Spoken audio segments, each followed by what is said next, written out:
वाहिगुरु जी का खालसा वाहिगुरु जी की फतेह। सत श्री अकाल, नमो बुद्धाय। जम्मू निवासी साथियों, अस्सलाम वालेकुम साथियों। वॉइस ऑफ मानवता न्यूज चैनल पर आप सभी का स्वागत है। मैं विकास सिंह अमेरिका से। साथियों, आप सभी जानते हैं, उठाते हैं गरीबों की आवाज, मजलूमों की आवाज, जिनकी कोई आवाज नहीं उठा उसकी वॉइस ऑफ मानवता उठाता है। साथियों, आज की मुलाकात जिंदे लोगों के साथ, जिंदे हम उन्हीं को मानते हैं जो सच बोलना जानते हैं, वरना चुप रहना तो मुर्दे भी जानते हैं। तो साथियों, आज का हमारा टॉपिक रहेगा, आज की मुलाकात हिम्मत वाली लड़की के साथ। तो हिम्मत वाली लड़की के साथ हमने क्यों टॉपिक रखा है? क्योंकि लड़की हमारे साथ में सामने बैठी है। इनसे पहले इनका नाम पहले इनसे इनका स्वागत करते हैं, उसके बाद में हम सवाल जवाब करेंगे। जी फराह खान जी, आपका वॉइस ऑफ मानवता न्यूज चैनल पर बहुत बहुत स्वागत है। सत श्री अकाल, अस्सलाम वालेकुम जी। वालेकुम अस्सलाम, थैंक यू। जी, पहली बात तो आपका बहुत बहुत धन्यवाद, आप हमारे साथ में वॉइस ऑफ मानवता न्यूज चैनल पर जुड़े हैं। वो वॉइस ऑफ मानवता का मतलब है पूरे विश्व के लोगों की आवाज, ना सिखों की, ना मुसलमानों की, केवल किसी और एक इंसान की नहीं, पूरे विश्व के लोगों की आवाज। तो हमने इसका नाम रखा है फराह खान जी। पहले मेरा सवाल ये रहेगा, सबसे पहले पहले तो आप अपना परिचय दे दीजिए, आप कहाँ से हो, और ये जो फराह खान है इसकी कुछ पहचान क्या है जी। ओके, मेरा नाम फराह खान है और मैं कायमगंज डिस्ट्रिक्ट फर्रुखाबाद से बिलोंग करती हूँ। मैं एक विलेज से बिलोंग करती हूँ जी और मैं 9 ईयर से लखनऊ में रहती हूँ और लखनऊ में मैं सोशल वर्क करती हूँ, स्टॉप एस्टर अटैक पे काम करती हूँ। जी फराह खान जी, देखो, हमारी बात को बुरा मत मानना, हम आपसे लाइफ की जुड़ी बात करेंगे, और हम चाहते हैं कि आपका जो जीवन में घटित घटनाएं घटी हैं उनके हमें बताएं, ताकि लोगों को जान कर, मतलब आपकी लाइफ के बारे में जान सके, और हम जो करना चाहते हैं पूरे विश्व के अंदर, जो शांति फैलाना चाहते हैं, उसमें आपका सहयोग भी ले सकेंगे। तो ये जो मतलब सीधा सीधा सवाल मेरा ये रहेगा, जो आपके जो एक तरफ जो आपका चेहरा दिख रहा है, तो ये बचपन से ही है, या मतलब ये कब ये कोई हादसा हुआ आपके साथ में ये? मेरे ऊपर ऐसे अटैक हुआ था 2011 11 फरवरी में।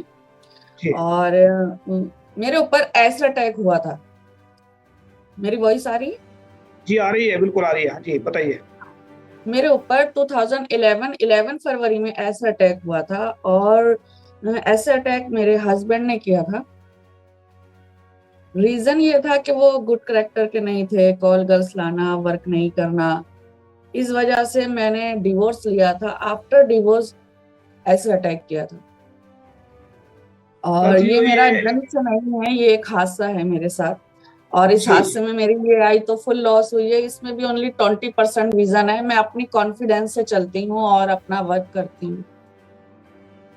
साथियों, बताते हैं दुनिया के अंदर ये जो शादी होती है या निकाह होते हैं, मतलब ये एक रब की मर्जी से होते हैं, लेकिन ये शैतान बीच में कहाँ से आ जाते हैं, जो इंसान की जिंदगी को पूरी तबाह कर देते हैं। ये बड़े दुख की बात है कि एक इंसान जो बचपन, जब जिससे माँ बाप वो बड़े पढ़कर बड़ी करते हैं, उसको शादी बड़ी बड़ी शौक से उसको विदा करते हैं, उसके बावजूद बाद में ये हादसे बरतते हैं। ये बहुत दुखदाई है, ये समाज के लिए बहुत ही खतरनाक है, ये सही नहीं है। तो इसमें फराह खान जी, जैसे अपने इसमें एसिड अटैक हुआ था, ये तलाक के बाद हुआ, जब भी हुआ, तो इसके बाद में आपने जो है ये जो मतलब बहुत खर्चा है वो आपका, मतलब ये कैसे आपने इसको हैंडल किया, इसके बारे में थोड़ा बताएं जी। एक्चुअली मैं 2008 में अपने हस्बैंड से अलग हो गई थी। अलग क्या हो गई थी, वो मुझे छोड़ के मुंबई चले गए थे। तो जी उसी बीच में मैं अपने घर आ गई थी, क्योंकि उन्होंने इतना कर्जा कर लिया था ना, तो वो कर्जदार मुझे परेशान कर रहे थे। जी तो मैं अपने मायके आ गई थी और वहां मैं रहने लगी। वहां मैंने एक छोटा सा बिजनेस स्टार्ट किया था। मुझे एम्ब्रॉयडरी वर्क आता है। तो वो वर्क जब मैंने स्टार्ट किया, तो वो मैंने जो गांव की महिलाएं होती हैं उनके साथ मैंने रह के वो काम करा, क्योंकि गांव की महिलाएं बाहर नहीं निकलती हैं और मुझे शुरू से ही रहा कि महिलाओं के लिए कुछ करना चाहिए। तो मैंने जिन लोगों को वो काम नहीं आता था, मैंने उनको वो काम बैठ बैठ के सिखा के और उनसे करवाया, और जिन्हें आता था उनसे भी करवाया। तो मैंने पूरे गांव में इस तरह से एक अपना बिजनेस फैलाया और मेरा बिजनेस काफी सक्सेस था। जी तो उसके जरिए कुछ मेरा अमाउंट था, कुछ मेरे पेरेंट्स ने सपोर्ट किया। तो इस तरह से मेरे ऊपर काफी अमाउंट लगा था और मेरा सारा ट्रीटमेंट प्राइवेट हुआ था। और मेरा अटैक के बाद ये सब बोन निकल आया था, ये सब बोन था, नोज यहाँ थे, लिप यहाँ थे, नेक एक जुड़ा था बहुत। अभी तो मैं 99% ठीक हूँ। जी जी। तो इसमें जैसे मतलब बहुत सारे कहते हैं रिश्तेदार भी काम आ जाते हैं कई बार दुख सुख में, और दोस्त जो होते हैं ये सुना तो जाता है कि दोस्त दुखों में और जो है रिश्तेदार दुखों में छोड़कर भाग जाते हैं, ऐसा हमने सुना है। लेकिन आपके साथ में ऐसा हुआ कि रिश्तेदारों ने आपका साथ दिया हो, दोस्तों ने साथ दिया हो आपका? सर ये रियल है कि कोई किसी का साथ नहीं देता है। ये जंग मैंने जिंदगी की अकेले लड़ी और अकेले ही कॉन्फिडेंस बना के रखा, क्योंकि मेरे पेरेंट्स जो हैं उन्होंने सपोर्ट तो बहुत किया, लेकिन समझाना उन्हें नहीं आता। मतलब सबका एक अलग अलग नेचर होता है, कभी उन्होंने गले नहीं लगाया, कभी मतलब मुझे कॉन्फिडेंस नहीं दिया। तो जी। वैसे उन्होंने इतना सपोर्ट किया कि आज मैं जिंदा हूँ, आपके सामने हूँ, तो अपने पेरेंट्स की वजह से। लेकिन उनका सपोर्ट ही मेरे लिए ताकत थी। लेकिन जो कॉन्फिडेंस था वो मुझे अपने ऊपर खुद लाना पड़ा और मुझे अपनी काउंसलिंग खुद करना पड़ी। तो उस तरह से मैं अपनी काउंसलिंग करते, अपने कॉन्फिडेंस को बढ़ाते हुए अपनी जिंदगी में आगे बढ़ी। और मेरा सपोर्ट ना ही किसी रिलेटिव ने दिया, ना ही किसी नेबर ने दिया, और ना ही किसी पॉलिटिक्स ने दिया। मेरा सपोर्ट किसी ने भी नहीं करा। मैं खुद अपने आप आगे बढ़ी हूँ। खुद मैंने अपना ट्रीटमेंट कराया, सारे ट्रीटमेंट के डिसीजन मेरे थे। फाइनेंशियली कैसे क्या करना है वो सारा, मतलब मुझे लेटे लेटे अपना माइंड चलाना पड़ता था। साथियों, हमने इनके इनके ऊपर एक शायरी लिखी थी, तो हम वो बताना चाहते हैं आप सभी को। वैसे मैं जो आपको जब से देखा ना, मैंने ये 2 महीने पहले देखा था, मैंने आपको फेसबुक पर देखा था। तो मैं ओके। चाह रहा था कि आपसे संपर्क किया जाए, तो क्योंकि हम उन लोगों को वॉइस ऑफ मानवता न्यूज चैनल की तरफ से सर्टिफिकेट भी देते हैं, जो कुछ करके दिखाते हैं, जो आगे बढ़ रहे हैं, जो लोग सच्चे और ईमानदार हैं, जिंदे लोग उनको हम कहते हैं, जो मतलब जो सच्चे और ईमानदारी से कदम तो उठाकर चलते हैं। ये हम तो जो झूठ बोल रहे हैं, बेईमानी कर रहे हैं, दूसरों पर अत्याचार, उनको मरे हुए मानते हैं। तो हमने आपकी जो आप देख करके, आपका जज्बा देख करके शायरी लिखी थी, मैंने शायद में लिखा भी, जो पोस्टर बना के दिया था मैंने आपको। तो साथ ही हम सुनाना चाहते हैं कि हिम्मत वाले इंसान वह नहीं होते जो दूसरों के ऊपर जुल्म करते हैं, दूसरों को धमकियां देते हैं, अपने आप को होशियार समझते हैं। क्योंकि ऐसे लोग जो है, जो अपने आप को होशियार समझते हैं, वो दूसरों को परेशान करते हैं। हिम्मत वाले वह इंसान होते हैं जो जुर्म को खत्म करते हैं और दूसरों को प्यार से जीना सिखाते हैं। ऐसे इंसान अपने आप को एक आम इंसान समझते हैं। तो ये हमने आपकी आपकी हिम्मत को देख कर ये शायरी लिखी थी हमने। क्योंकि मेरा एक हिसाब है, जब भी मैं किसी इंसान को देखता हूँ तो उसकी हाव भाव को परख करके कुछ लिख देता हूँ, कुछ उसके ऊपर शायरी बना देता हूँ। तो ये मैंने आपके ऊपर लिखा था जी। ये जो शायरी लिखी हमने, आपके हिम्मत को देखकर लिखी थी हमने। और हम जो है उन लोगों को, जो लोग, जो इंसान अपने दम पर, अपने बलबूते पर सच्चाई और ईमानदारी के रास्ते पे चल के आगे बढ़ते हैं, उनको वॉइस ऑफ मानवता न्यूज चैनल की तरफ से सर्टिफिकेट देते हैं। तो साथ ही हमें इनकी जो बारे में बात बता रहे हैं कि इनके साथ में जो हादसा हुआ, ये मतलब किस कदर शैतान भी, मतलब शैतानी कर सकते हैं, इंसान तो ऐसा कर नहीं सकता किसी के साथ में। तो शैतानों ने ऐसा किया, उनको तो खैर खुदा सजा देगा, लेकिन इस बेचारी का क्या सजा थी इसमें, मतलब कितनी बड़ी इन्हें सजा पाई। तो फराह खान जी, जैसे हम देखते हैं, लेडीज के लिए भारत एक नरक कुंड भी कह सकते हैं उसको, और एक जहन्नुम भी कह सकते हैं। वहां पर लेडीज का जीना भी छीन लिया जाता है, बचपन से छीन लिया जाता है, बाद में छीन लिया जाता है। लेकिन अभी लेडीज के लिए अकेले रह पाना और रोजगार कमाना, ये बहुत मुश्किल होता है। तो आप अपने जीविका को चलाने के लिए, जिंदगी को चलाने के लिए काम कर रही हैं, और कैसे अपनी जिंदगी गुजार रही है? जी। एक्चुअली मैं 2015 से एक कैफे में वर्क करती थी। अभी रिसेंटली मैंने जॉब छोड़ दिया है कुछ रीजन की वजह से। तो अभी सरवाइव करना बहुत मुश्किल हो रहा है मेरे लिए, क्योंकि मेरा इस आई में विजन ना होने की वजह से, मतलब और कुछ काम कर पाना या अदर मतलब उसमें जॉब कर पाना मेरे लिए बहुत ही डिफिकल्ट है, क्योंकि मुझे नेक्स्ट स्टेप नहीं दिखता है। मैं अपने कॉन्फिडेंस से चलती हूँ। तो मेरा इधर 9-10 इयर्स का एक्सपीरियंस है। तो मैं उसी काम के लिए कुछ सोच रही हूँ कि अपना कुछ करूँ, लेकिन फाइनेंशियली प्रॉब्लम होने की वजह से मुझे अभी थोड़ा काफी सरवाइव करने मुश्किल है। लेकिन मेरा जो है इस आई का ट्रीटमेंट कंटिन्यू चलता रहता है। मेरी बॉडी में गर्मी है तो गर्मी से पस पड़ जाता है।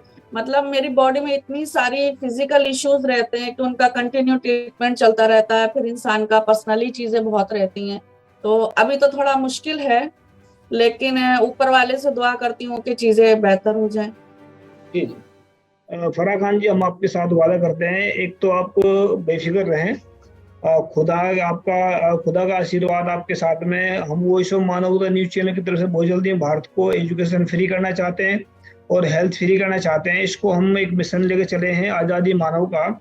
उसमें आप लोगों को नौकरी भी मिलेगी और उसमें काम मिलेगा, आप लोगों को अच्छा मिलेगा। ये हमेशा के लिए काम ऐसा मिलेगा आप लोगों को, आप घर बैठे इसमें आप काम कर सकते हैं।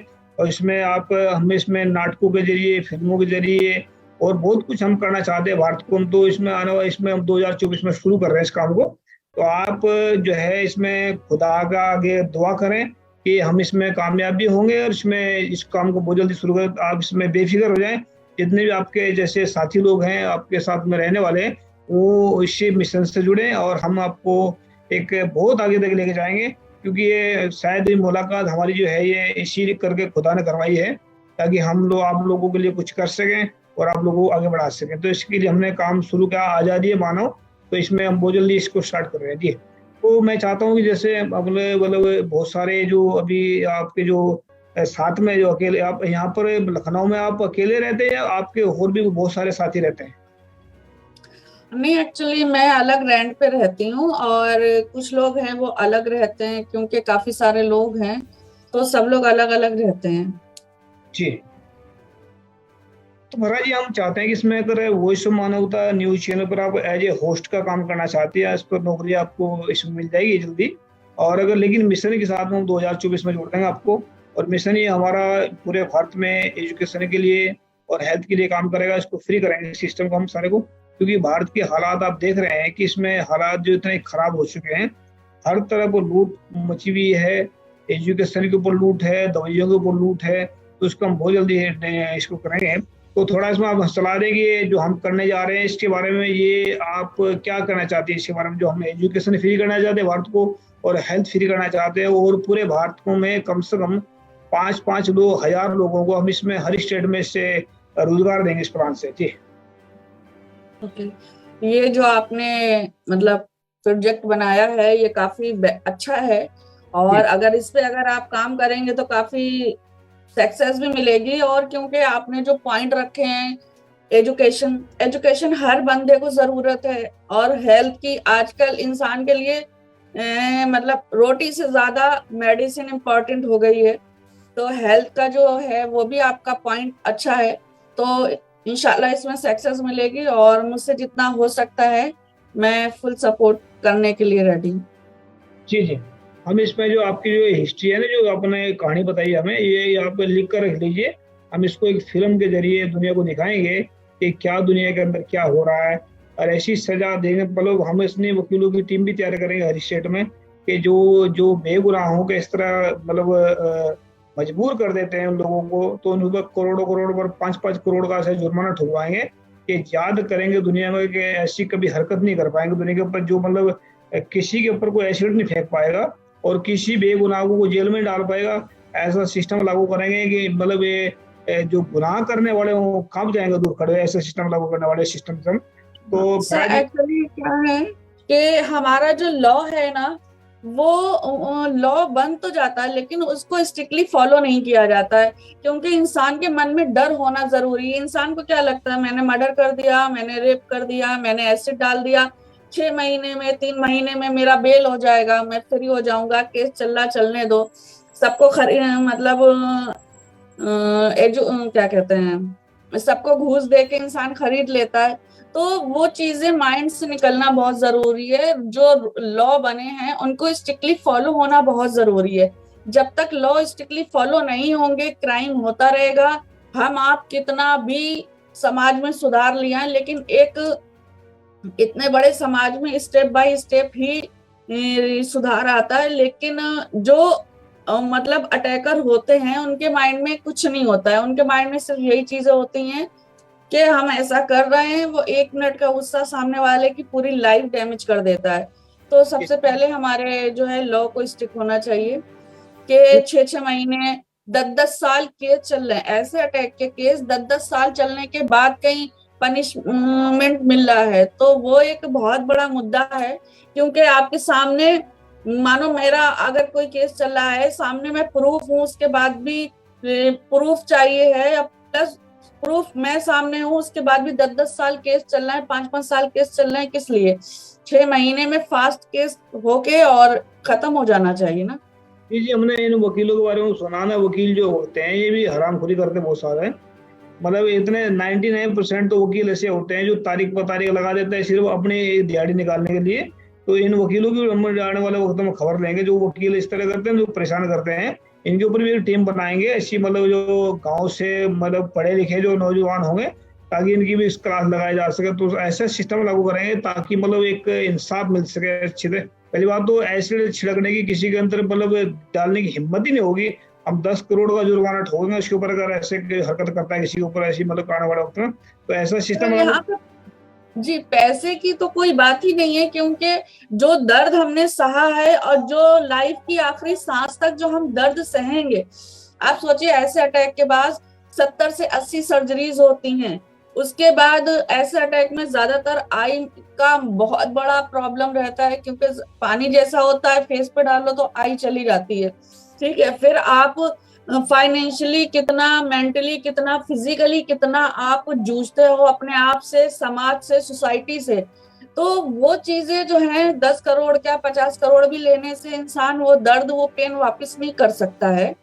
तो सबसे मेन ये है कि अगर एसिड डाला है किसी बंदे ने तो उसके ऊपर भी एसिड ही डालना चाहिए, और उसको ना के पनिश करने के बजाय सिर्फ हॉस्पिटल में डाल दो, उसको वो दर्द रियलाइज होना चाहिए, तब जाके किसी के मन में डर बैठेगा कि इसकी सजा तो बहुत खतरनाक है। तो जब सजा ही नहीं मुकर्रर की गई है ऐसे लोगों के लिए, तो उनके मन में डर कहाँ से होगा? जी ये पॉइंट नोट करने वाला आपका बिल्कुल। जैसे मतलब बलात्कार होते हैं उनको तो बिल्कुल साथ के साथ खत्म कर देना चाहिए। और जो आपने बोला है कि उसको जैसे अगर किसी ने एसिड डाला भी है तो उसको वैसी सजा मिलनी चाहिए, ये भी बिल्कुल सही है, क्योंकि उसको उस दर्द का एहसास हो, ताकि आने वाले वक्त में कोई दूसरे के ऊपर ऐसा अटैक न कर पाए। इसके लिए शुक्रिया। फराह खान जी, आप लास्ट में कुछ संदेश देना चाहते हैं? वही सब मानो तो नीचे आपका जो इंटरव्यू पूरा वर्ड के अंदर जा रहा है।